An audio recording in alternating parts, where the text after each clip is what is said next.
With their environment, মানে যেই substance গুলা তার এনভায়রনমেন্টের সাথে থার্মাল ইকুইলিব্রিয়ামে আছে, ওই সাবস্টেন্স গুলার ক্ষেত্রে যে কোনো টেম্পারেচারে the ratio of total emissive power E to the total absorptivity alpha, that is E by alpha is always a constant. ঠিক আছে, সব সাবস্টেন্সের জন্য সব সময় যে কোনো তাপমাত্রায় কনস্ট্যান্ট এই রেশিওটার ভ্যালু।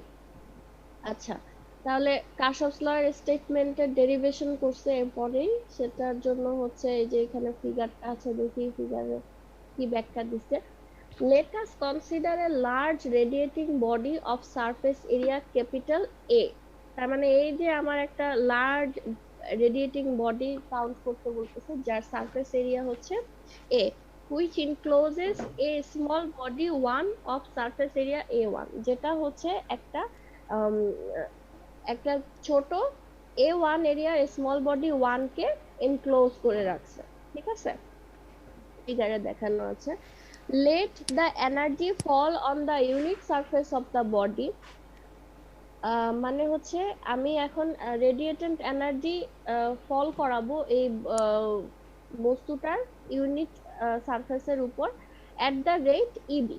ইবি রেটে আমি এনার্জি ফল করাবো। এখন এই যে ইবি রেটে এনার্জি ফল করাচ্ছি, of this energy generally a fraction alpha, মানে ওই এনার্জির কিছু ক্ষুদ্র অংশ alpha will be absorbed by the small body. হ্যাঁ, এই আলফা অংশ পরিমাণ এই ছোট স্মল বডি দ্বারা অ্যাবজর্বড হবে। Thus this energy absorbed by the small body 1 is alpha 1 a1 eb। তাহলে ওই স্মল বডি কি পরিমাণ এনার্জি অ্যাবজর্ব করতেছে সেটার টোটাল সামেশন হচ্ছে আমার alpha 1 a1 eb, in which alpha 1 is the absorptivity of the body। আচ্ছা, এটা আমরা আগেই জানি। এখন বলতেছে যখন when thermal equilibrium is attained, মানে আমি যখন থার্মাল ইকুইলিব্রিয়াম অ্যাটেইন করব, the energy absorbed by the body 1 must be equal to the energy emitted। মানে যে ছোট বস্তুটা মানে থার্মাল ইকুইলিব্রিয়ামে ছোট বস্তুটা যেই পরিমাণ এনার্জি অ্যাবজর্ব করলো, ঠিক একই পরিমাণ এনার্জি ইমিটেড হতে হবে। এটা হচ্ছে আমার একটা হ্যাঁ, আচ্ছা কন্ডিশন। আচ্ছা। ঠিক আছে, তাহলে এই কন্ডিশনে দাস এট আমাদের ইকুইলিব্রিয়াম উই একটা হচ্ছে মে বারোশো রাইট। নব্বই টাকা, একটা হচ্ছে 1990 টাকা, আপনি কোনটা নেবেন? আচ্ছা, সবাই মিউট হয়ে যান, মিউট হয়ে যান। ঠিক আছে, তাহলে এট ইকুইলিব্রিয়ামে উই মে রাইট কি a1 e1 is equal to alpha 1 a1 eb। এই যে উপরে যে কন্ডিশন বললাম, ইকুইলিব্রিয়ামে energy by the body must be, energy absorbed by the body must be equal to the energy emitted. এই কন্ডিশনের ম্যাথমেটিক্যাল রূপটাই হচ্ছে a1 e1 is equal to alpha 1 a1 eb, যেখানে আলফা 1 a1 eb হচ্ছে আমার energy অ্যাবজর্পশনের পরিমাণ, এবং a1 e1 হচ্ছে যেই রেটে এনার্জি ইমিট করতেছে স্মল বডি। ঠিক আছে, এখন আমি কি বলতেছি, now we remove body 1 and replace it by body 2। এখন ওই ছোট 1 বডিটাকে সরিয়ে আমি যদি ওইটার জায়গায় আরেকটা সেকেন্ড আরেকটা স্মল বডি রাখি যার অ্যাবজর্পটিভিটি হচ্ছে আলফা 2, তাহলে the radiative energy impinging on the surface of this body is again EB।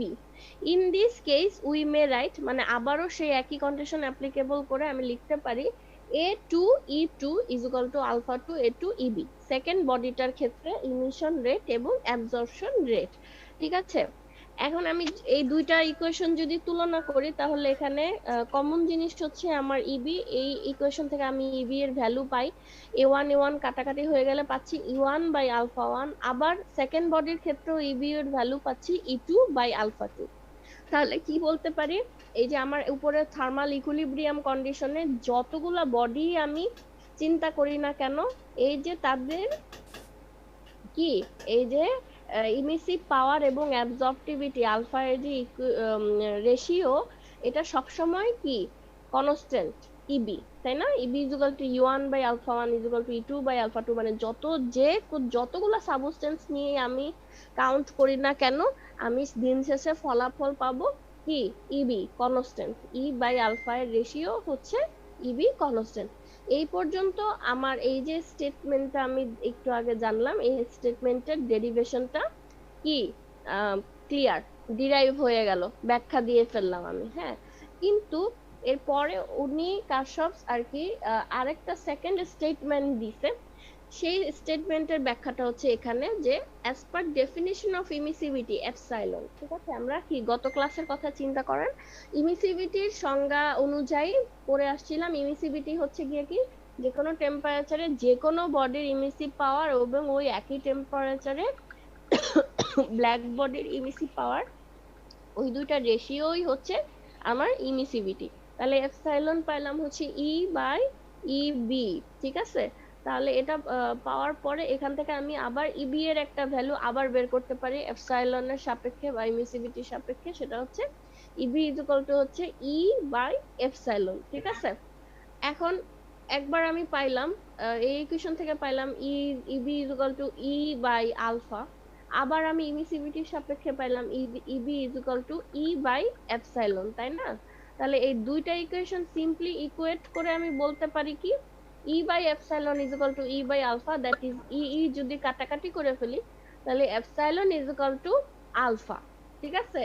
তাহলে স্টেটমেন্টটা কি দাঁড়াইলো, the Kirchhoff's law also states that, মানে আরো বলে যে the emissivity of a body, the emissivity of a body is equal to its absorptivity, is equal to its absorptivity when the body remains in thermal equilibrium with its surroundings. That is কারশফস ল এর প্রথম এবং প্রধান condition হচ্ছে কি, surroundings এর সাথে substances গুলা সবসময় থার্মাল ইকুইলিব্রিয়ামে থাকতে হবে। তাহলে এটা একটা পাইলাম সেকেন্ড স্টেটমেন্ট। জি ওয়েটিং আছে নাকি কেউ যে আপনি অ্যাড করতেছেন না, এরকম কেউ আছে? না, এরকম কেউ তো নাই, আমাকে তো দেখাচ্ছে না। আচ্ছা ঠিক আছে। আচ্ছা, alpha is always smaller than কি 1, therefore the emissive power E is always smaller than the emissive power of a black body at equal temperature. আচ্ছা, কারশফস ল এর স্টেটমেন্ট প্লাস ডেরিভেশনটা আমরা তাহলে বুঝলাম। এর পরবর্তীতে যে লটা আসতেছে সেটা হচ্ছে কি, প্ল্যাঙ্কস ল, ঠিক আছে। তো প্ল্যাঙ্কস লটা কি বলতেছে দেখেন, ইন মানে 1900 সালে Max Planck showed by quantum arguments, বিভিন্ন কোয়ান্টাম আর্গুমেন্টস করে থিওরি কাপচায় সে বলছে কি, যে the spectral distribution of the radiation intensity of a black body, মানে একটা ব্ল্যাক বডির রেডিয়েশন ইন্টেন্সিটির যে স্পেকট্রাল ডিস্ট্রিবিউশনটা হয় সেটা হচ্ছে কি, is given by E lambda b is equal to 2 pi c square h lambda to the power minus 5 divided by exponential ch by lambda k t minus 1। এই যে উনি যে এই সূত্রটা দিল যে ব্ল্যাক বডির ইন্টেন্সিটি রেডিয়েশনের স্পেকট্রাল ডিস্ট্রিবিউশন হচ্ছে আমার এই সূত্রের মাধ্যমে ই পাওয়া যাচ্ছে বা পাইতে পারি, এটাই হচ্ছে আমার কি প্ল্যাঙ্কস যে দিল, ক্যালকুলেট করে টরে দিল, সেটাই হচ্ছে আমার প্ল্যাঙ্কস এর ল। তাহলে ডেফিনেট ওরকম কোনো স্টেটমেন্ট নাই প্ল্যাঙ্কস ল এর ক্ষেত্রে, কেবল এই সূত্রটাই। এখন দেখি যে এই সূত্রতে, প্ল্যাঙ্কস ল এর এই সূত্রতে কি কি আছে, তাই না? এই ল্যামডা বি এটাকে কি মানে এটা কি কি বোঝাচ্ছে, monochromatic emissive power of a black body, ঠিক আছে। ই ল্যামডা বি হচ্ছে monochromatic emissive power of black body. তাহলে মনোক্রোমাটিক জিনিসটা কি, সিঙ্গেল ওয়েভলেন্থ, ঠিক আছে। মনোক্রোমাটিক জিনিসটা হচ্ছে single wavelength, monopoly monochromatic, monopoly বা মনো জিনিসটাই মানে হচ্ছে একক। সো মনোক্রোমাটিক হচ্ছে সিঙ্গেল ওয়েভলেন্থের emissive power of a black body. তারপরে আসতেছে সি, সিটা আমি জানি velocity of light in vacuum, যেটা আমরা কি 3 × 10⁸ মিটার পার সেকেন্ড ছোটবেলা থেকেই পড়ে আসতেছি, আলোর গতি, ঠিক আছে। তারপর আসতেছে এইচ হচ্ছে প্ল্যাঙ্কস কনস্ট্যান্ট, ঠিক আছে। তাহলে এটার এক ভ্যালুটা কি 6.625 × 10⁻34 জুল সেকেন্ড। এই যে দেখেন, এই যে প্ল্যাঙ্কস কনস্ট্যান্টের এই যে ভ্যালুটা, এটা কিন্তু এই যে আগে যে আমরা পড়ে আসছি স্টিফেন বোলজম্যান কনস্ট্যান্ট সিগমা 5.67 × 10⁻8, কি বলছিলাম যে স্টিফেন বোলজম্যান কনস্ট্যান্ট যে কোনো কন্ডিশনে যে কোনো জায়গায় বা যে কোনো সময় এটা একই একই ভ্যালু, সর্বজনীন একটা ভ্যালু, ঠিক আছে। ঠিক সেম ভাবে প্ল্যাঙ্কসের এই যে কনস্ট্যান্ট এইচ, এটাও কিন্তু একটা সর্বজনীন ভ্যালু, যে কোনো জায়গায় এটা একই, এটার কোনো চেঞ্জ নাই, ঠিক আছে। তারপরে হচ্ছে ল্যামডা হচ্ছে ওয়েভলেন্থ, যেটার একক হচ্ছে মাইক্রোমিটারে। কে আরেকটা কনস্ট্যান্ট আসতেছে বোলজম্যান কনস্ট্যান্ট, এটা কিন্তু শুধু বোলজম্যান কনস্ট্যান্ট, নন স্টিফেন বোলজম্যান কনস্ট্যান্ট সিগমা, এটা জাস্ট স্মল কে বোলজম্যান কনস্ট্যান্ট, যার ভ্যালু হচ্ছে 1.3805 into 10 inverse 23 joule per Calvin, ঠিক আছে। এন্ড টি হচ্ছে আমার অ্যাবসলিউট টেম্পারেচার, যেটা ক্যালভিনে। তাহলে দেখা যায় কি এই যে আমি ইয়াগুলো পাইলাম, এগুলোর এককও যদি আমি বসায় এখানে ক্যালকুলেশন করি, তাহলেও কিন্তু আমি ই ল্যামডা বি এর একটা ইউনিট পাই। সেই ইউনিটটা কি? Is watt per metre square, কি মাইক্রোমিটার বা মিউমিটার, ঠিক আছে। আচ্ছা, quite often the Planck's law is written as কি E lambda v is equal to c1 lambda inverse 5 divided by exponential of c2 divided by lambda T minus 1, ঠিক আছে। এই c1 আর এই c2 কিন্তু জাস্ট কি এটার রিপ্লেসমেন্ট, কি কি দিয়ে রিপ্লেসমেন্ট করছে, যে c1 ইজ ইকুয়াল টু বলছে 2 পাই সি স্কয়ার এইচ, তাই না। এই যে এখানে আমি 2 এর এটা একটা সাংখ্যিক মান, পাই এর ভ্যালু জানি, সি এর ভ্যালু জানি, এইচ এর ভ্যালু জানি, তাহলে এগুলাকে একত্রে করে আমি একটা কনস্ট্যান্ট বানায় ফেললাম, যেটার নাম দিলাম কি c1। c1 হচ্ছে 2 pi c square h, calculate করলে আমি পাচ্ছি 3.742 into 10 to the power 8 watt mu meter to the power 4 divided by meter square, ঠিক আছে। তারপরে এরপরে একটা আসতেছে c2, এটাও আর কিছুই না, এই যে আমি কি জানি CH এর ভ্যালু জানি, আবার এখানে K এর ভ্যালু জানি, তাহলে এই তিনটাকে একত্রে নিয়ে CH বাই K কে একত্রে নিয়ে আমি এটাকে আরেকটা কনস্ট্যান্ট, বড় কনস্ট্যান্ট বানাই দিলাম C2, ঠিক আছে। সেটার একক সেটার ভ্যালু আসতেছে 1.4388 into 10 to the power 4 mu meter kelvin, ঠিক আছে। সো এই C1 C2 নিয়ে টেনশনের কিছু নেই, এগুলো জাস্ট ইয়ার রিপ্লেসমেন্ট, কনস্ট্যান্ট গুলো রিপ্লেসমেন্ট, ঠিক আছে। তাহলে কি বলতেছে, equation 11.14 is of great importance as it provides quantitative results for the radiation from a black body, ঠিক আছে। তার মানে ব্ল্যাক বডি নিয়ে আমি যত, হয়ে গেছে এখন না ক্লাস তো রানিং চলতেছে, না কি তাহলে সমস্যা? কাইন্ডলি আরেকবার যদি পার্টিসিপেন্টসে গিয়ে ওই যে চেক করতেন আর কি, কয়েকজন হয়তো ওয়েটিং এ আছে। না ওয়েটিং এ নাই তো, আমাকে তো কাউকে শো করছে না ওয়েটিং এ। এখানে ওরা বলতেছে যে ঢুকতে পারতেছে না আর কি। তা তো আমি বলতে পারছি না, এখানে ওনাদের ইন্টারনেটের কানেকশনের প্রবলেম হইতে পারে, হ্যাঁ। আমাকে কেউ শো করতেছে না, আমাকে যদি ওয়েটিং এ শো করতো তাহলে তো হচ্ছে যে আমি join দিতামই।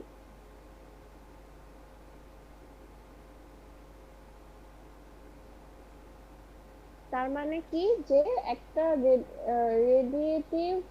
Radiation from a black body, হ্যাঁ, একটা ব্ল্যাক বডির রেডিয়েশন নিয়ে যখনই ক্যালকুলেট করতে যাব, কাউন্ট করতে যাব, তখন কিন্তু এই আমার প্ল্যাঙ্কস ল এর যে ইকুয়েশনটা, এটা খুবই ইম্পর্টেন্ট, হ্যাঁ। এখানে মনোক্রোমাটিক ইমিসিভ পাওয়ারের তারপরে সংজ্ঞা দেওয়া আছে, আসলে ই ল্যামডা বি, এটা সংজ্ঞাটা কি, is defined as the energy emitted by the black surface in all directions at a given wavelength lambda per unit wavelength interval around lambda, that is the rate of energy emission in the interval d lambda is equal to e lambda b d lambda, ঠিক আছে। total emissive power and monochromatic emissive power are related by the equation EB is equal to 0 থেকে infinity পর্যন্ত আমি ই lambda B কে যদি D lambda সাপেক্ষে integration করি, তাহলে আমি ইভি এর একটা কি ভ্যালু পাবো। তাহলে এই যে শুধুমাত্র ব্ল্যাক বডির ক্ষেত্রে ইভি এবং কি মনোক্রোমাটিক ইমিসিভ পাওয়ার ই ল্যামডা বি এর ইকুয়েশনের মানে রিলেশনশিপটা কি, এটা এই ইকুয়েশনের মাধ্যমে পাওয়া যায়।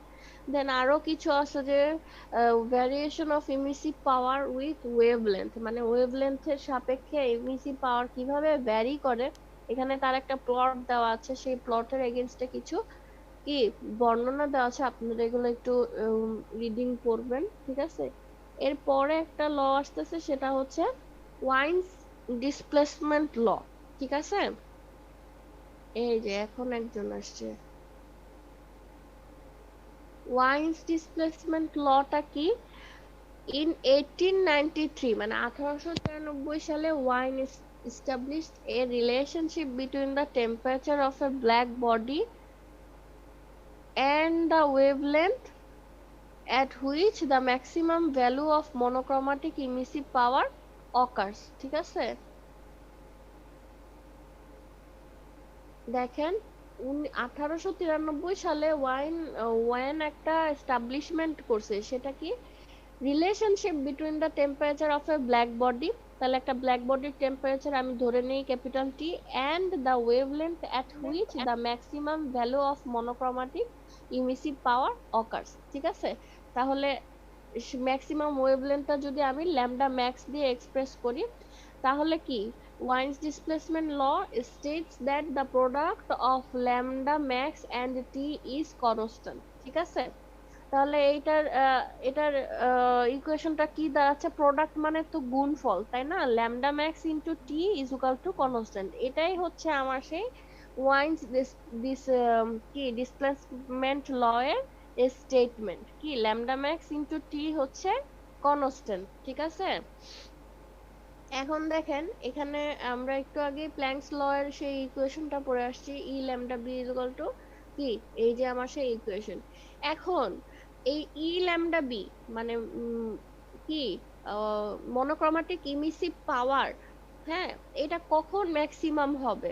হ্যাঁ, ইফ টি রিমেইনস কনস্ট্যান্ট, ঠিক আছে। যদি টিটা কনস্ট্যান্ট থাকে এবং when d E lambda b by d lambda is equal to 0, that is এই যে মনোক্রোমাটিক ইমিসিভ পাওয়ারটাকে যদি আমি ল্যামডার সাপেক্ষে ডিফারেন্সিয়েশন করি এবং সেই ভ্যালুটাকে যদি 0 এর সাথে ইকুয়াল করি, তাহলে এই যে কন্ডিশনটা, এই কন্ডিশনে গিয়ে আসলে এই মনোক্রোমাটিক ইমিসিভ পাওয়ারটা ম্যাক্সিমাম হয়ে যায়, ঠিক আছে। তাহলে এখন এই এই কন্ডিশনটা আমি যদি একটু আস্তে আস্তে ক্যালকুলেট করতে থাকি, এই যে ল্যামডা এর সাপেক্ষে আমার এই যে ই ল্যামডা বি এর এই যে টোটাল ভ্যালুটা, এটাকে যদি আমি ডিফারেন্সিয়েশন করি, দেন ক্যালকুলেশন করতে করতে এটাকে 0 এর সাথে ইকুয়াল করে अगेन ক্যালকুলেশন করতে করতে আমি একটা কি পাই? Lambda max T is equal to C2 by 4.965, এই একটা সমাধানে এসে দাঁড়ায়, ঠিক আছে। তাহলে কনস্ট্যান্ট আমি তো আগেই বলে আসছিলাম, ল্যামডা ম্যাক্স ইনটু টি হচ্ছে গিয়ে কি কনস্ট্যান্ট ওয়াইন্স ডিসপ্লেসমেন্ট ল এর মতে। এখন মনোক্রোমাটিক ইমিসিভ পাওয়ার ম্যাক্সিমাম হওয়ার যে কন্ডিশন, ওইটা অ্যাপ্লাই করে আমি সেই কনস্ট্যান্টটা ক্যালকুলেট করতে পারতেছি। সেটা ক্যালকুলেট করে কত আসতেছে?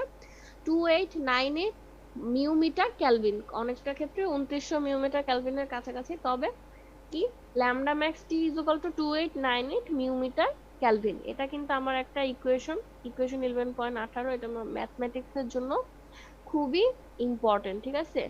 কি বলতেছে? This law holds true for more real substances. There is, however, some deviation in the case of a metallic conductor where the product lambda max T is found to vary with absolute temperature.